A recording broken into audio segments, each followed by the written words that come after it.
All right, ladies and gentlemen, there's something really exciting that dropped in 2.1. I'm not talking about Phoebe. I'm not talking about Frazzle. I'm not talking about any of that stuff. It is Brant and all of the details, all of the numbers when it comes to his kit. And believe it or not, if you simply just go to the gallery in the escape menu, you click on it, you go to Crossing Stars, well, all of his information is going to be there. And what I decided to do today was get into some of the basics of his kit, talk about some of his build requirements, and why this character might be a little bit more complicated than you think. Because there's a reason why the Tide-Breaking Courage set requires 250% ER.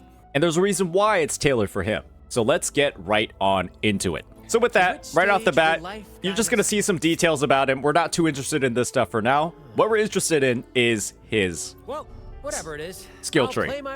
And so with that, the first thing we're going to be looking at over here is his Forte circuit. So this, ladies and gentlemen, is kind of like the bread and butter of his kit. Brant gains additional attack based on his energy regeneration. For every 1% of his ER over 150%, he gains 12 points of attack, up to 1560. So, let's just do some math, guys. So, the 1560 that we're seeing over here, right, divided by 12, or the 12 points of attack, means that he's going to need 130% ER over 150. And so, that basically means 280%. He's going to need 280% ER to actually gain the full attack bonus that we're going to be seeing on this screen. So with that, he's going to be hard to build. He's going to be really hard to build. Because think about it this way, guys. I've been doing a little bit of work on his set. And let's just see what my Yang Yang is looking like. I think I was dumping off some of the pieces on her. We've got this ER 3 cost. We've got this attack 1 cost with ER. Another attack 1 cost with ER. Let me just grab a Lingering Tunes Echo real fast. And let's put this on for size. Let's just put on a random Dragon of Dirge. As you can see, my ER is 205.6%. Let's say I put on an Overture at level 80. I'm still not there. I'm at 252.9%. ER. ER and no ER. ER and ER and no ER on this piece. To reach 280%, I would need to level up this Overture completely. And I would need to get an ER roll on this piece and an ER roll on this piece. He is going to be one of the hardest characters to build in the game. He is going to be one of the hardest characters to build in the game. And all you can imagine is that his signature, hopefully, is going to have a shit ton of built-in ER. I would only hope that his ER on his weapon is closer to the number that we're going to be seeing on Shorekeeper's Sig, like 70-something%. Otherwise, boy oh boy, you're probably not going to reach his thresholds without a lot of help. And this is the thing. He might have some help, right? You might be wondering, oh, what's on his skill tree? What's on those sides? It's crit rate. So it's not like he has like ER on the side over here to help out with this build. You have to get all of it from your substats and your 3 costs. So basically go fuck yourself. No ER on the inherent, no ER on this.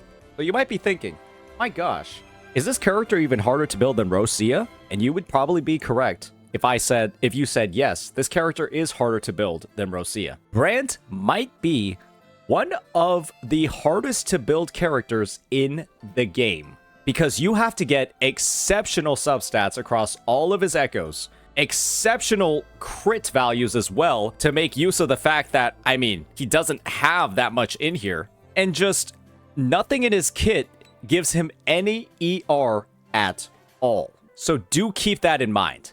However, one thing to keep in mind is that if you don't meet this ER threshold, it's not the end of the world. That means that your Brant is just not going to do as much damage. However, not dealing that much damage doesn't feel very good. And one thing that people love doing in gacha games is min-maxing their characters. And this character is going to be one of the hardest to min-max in the game. because it's pretty much guaranteed at this point that his weapon is going to be ER, and the overture option that he has doesn't really give that much. And if you look at his sequence nodes, I don't really see any ER on here. I don't see any ER here at all, except for more ER scaling on his healing. So you can keep that in mind. Getting sequence nodes isn't going to make building him much easier either. So with that, let's actually get into the kit itself. We looked at this one line, we went on a bit of a tangent, but it's an important one to go on because this guy is a fucking freak. Every member of the Fool's Troop apparently is designed to siphon all of the tuners from your account because they require one of the most ridiculous substat blends possible on Earth to actually make them usable. So let's move on. Basic attack. 4 normal attacks on the ground, a heavy attack that doesn't really do anything special, and bonuses to mid-air attacks and attacks that he's using in the air that he can cancel into this whole Rhapsodic Rift thing that we're seeing over here. Nothing too crazy except for the fact that, well, his mid-air attack has an entire fucking paragraph to describe how it works. I'm gonna go ahead and say, let's wait until release. Let's wait until we actually have our hands on the character and we're able to actually experience how all these different combos work to talk about it. This just looks absolutely ridiculous to try to explain. He has various stages that he'll be able to advance to across his rotation. He has like fail safes where he does like one move over another if he fails to land the attack and the enemy isn't in range. It'll be a lot easier to talk about all of these mechanics once we're actually able to see them in game. This is too much without the proper visualization, so I'm not even going to dive into this right now. Next up, we got Brant's Resonance skill. He launches himself into the air and blasts all targets in an area. While in midair, if Bravo is not full, he instead replaces his Resonance skill with a plunging attack. And so you might be wondering, what is Bravo? So, Bravo is essentially a Forte circuit that he's going to build up over the course of combat. It'll heal every person on the team when he reaches 25 or, 25%, 50%, 75, you get it. And when the Bravo meter is filled, his Resonance skill is upgraded from Anchors Away to Returned from Ashes. And he consumes all Bravo to use this attack, dealing fusion damage as basic attack damage and generating a shield. And when he casts this, when in a flame, he ends the state. So, before I get into what the inflamed state is, let's just take a look at the damage over here. This is a level 1 ability, and it deals 665% damage as the last hit. That's a lot of damage. And so, don't think of Brant as a healer, necessarily. Think of him as one of the highest damage dealers in the game, because this scaling is absolutely ridiculous, and if you're able to meet his thresholds, that's a lot of attack. However, one thing we didn't look at was this whole flame thing. So let's take a look at that. When he uses his Resonance Liberation, he deals damage, not a huge amount as we're seeing at level 1. He deals damage to targets and then heals everybody before entering the Aflame state. The efficiency of gaining Bravo is increased by 100% while in Aflame, so he generates his Forte circuit faster from all his attacks. And then his Forte circuit Theatrical Moment, this one, the scaling from ER to attack, is replaced by My Moment. Brant gains additional attack based on his energy regen. For every 1% of his energy regen over 150, Brant gains 20 points of attack. 12 attack for 1% to 20. And so as you can see, the baseline way that you're going to play this guy is you're probably going to intro in. You're going to intro in with him. You're going to cast your Resonance Liberation. You're going to enter My Moment with the Aflame state. You're going to gain massive buffs to your attack. You're going to generate that Bravo from all of the attacks, the midair rant, the crazy ass midair attacks you're doing, the Anchors Away that you're throwing.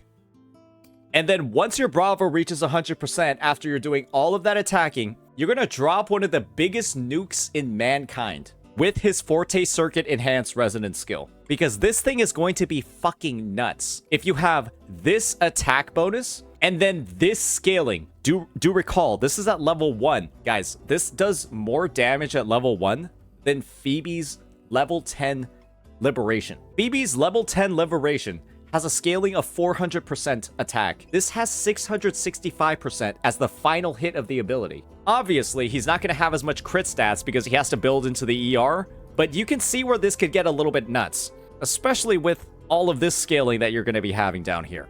So with that in mind, ladies and gentlemen, this character is pretty simple in how he works. He intros in, he casts his liberation, he gets the Aflame buff, he gets a massive attack boost from his ER, and then he starts casting his abilities like this, uses his mid-air attack, builds up all of this Bravo, continually heals the team as he's building the Bravo up, and then he drops Return from the Ashes once he is fully built up on Bravo, and then nukes the enemy off the face of the earth. That is his playstyle. And then once you're done with that rotation, you should have full Concerto. And after that Concerto is filled, you activate his outro skill. And this, ladies and gentlemen, is an outro skill that, well, you can imagine who it's for. He amplifies the incoming Resonator's fusion damage by 20% and their resonance skill damage by 25%.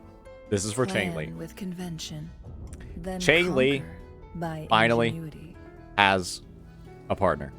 Chang Li finally has somebody that she can work with. And Brant looks like he's going to be mechanically crazy to play. There's a reason why Chang Li is running alongside him. Because his outro buff directly interacts with her kit. You'll probably want to time Chang Li's 4th Inflamement stack with this. You probably want Chang Li at 3 Inflamement stacks by the time that Brant outro skills to Chang Li. She gets True Sight, she dashes in, and then gets Inflamement, nukes with it, then uses her Liberation, then nukes again, and then hopefully has enough of her outro skill buff to go to somebody else on the team.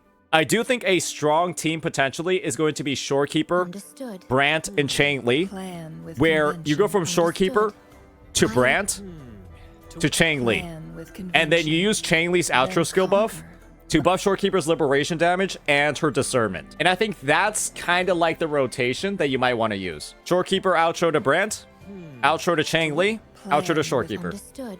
And that'll probably be okay. SK liberation damage. Guys.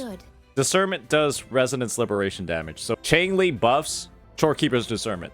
And so that's my suggestion for the cycle. Start off on Shorekeeper, go to Brant, buff Chang Li, buff Shorekeeper's discernment, start a new rotation. That's what I would do as a sort of like day one Brant lineup. You can, however, because Brant does heal, you could run something like Chang Li, Brant, and like Chisha, where Chisha is the last character. The only problem is, though, guys, is that, well, Brant isn't really going to get his intro skill in that rotation. And Brant's not going to gain this bonus to his rotation where he starts off his mid-air attack. That's not the craziest thing ever. You could just start off the team's rotation on Brant and then just go ahead and then cycle to Chang Li and then cycle to Chisha and then cycle back to Brant, and then maybe it'll work out. You'll just have to see. But when it comes to his overall guides, when it comes to how he works, I think he is going to have a solid number of teams on launch. He's going to have one with Shorekeeper. He's going to have one with Chang. He's going to have one with Chang Li and pretty much all of his teams. He's going to have one where he's the main healer and there isn't a support outro buff supporting anybody. And it's just one outro skill to another outro skill to another outro skill. But for now, I would say he has a lot of different uses. It's just he's one of the most difficult characters to build in the game. And based off of this, I'm going to say he's probably one of the least free-to-play friendly characters in the game. Because you're going to have to consume an absurd number of tuners and tubes to get him into a competitive state. You need, at bare minimum, ER on like every single one of his echoes, perhaps even with his signature. And I'm going to say that to reach his full potential, you need far more investment than any other support in the game. He is Rosia 2.0. He has potential in a way to brick your account, if that makes sense. Because you're going to spend a lot of resources to get performance on him that is equivalent to the performance on a support character that you haven't spent nearly as much on. He's extremely expensive. And I think that you want to think twice about how specific his echoes are in the first place for him to work. I would say take the time right now to grind out his set, grind out the Tide-Breaking Courage set, and if you're able to get a decent one by the time his banner arrives, then maybe pull him. But if you're not able to get a decent set, you will have seen firsthand how expensive he is to build, and you might just make the decision, gosh, I don't want to spend this much in tuners and tubes. Maybe I just skip the guy. Because that is the feeling that I kind of have about Rosia, where I spent like 2,000, 3,000 tuners just trying to optimize the character, and now I feel like I'm in a deficit that I will never get out of. He's rough. He's hard to build. But I think if you build him and you get him to his full potential, he is going to be worth it. He does a lot of damage. He has a significant amount of healing, and his scaling is incredible. But he's got a lot of nuances to make the most out of him. So hopefully this was helpful. Hopefully this was an in-depth overview. I think we went over everything. That wasn't too complicated like his basic attack. And let me know what you all think. Peace out.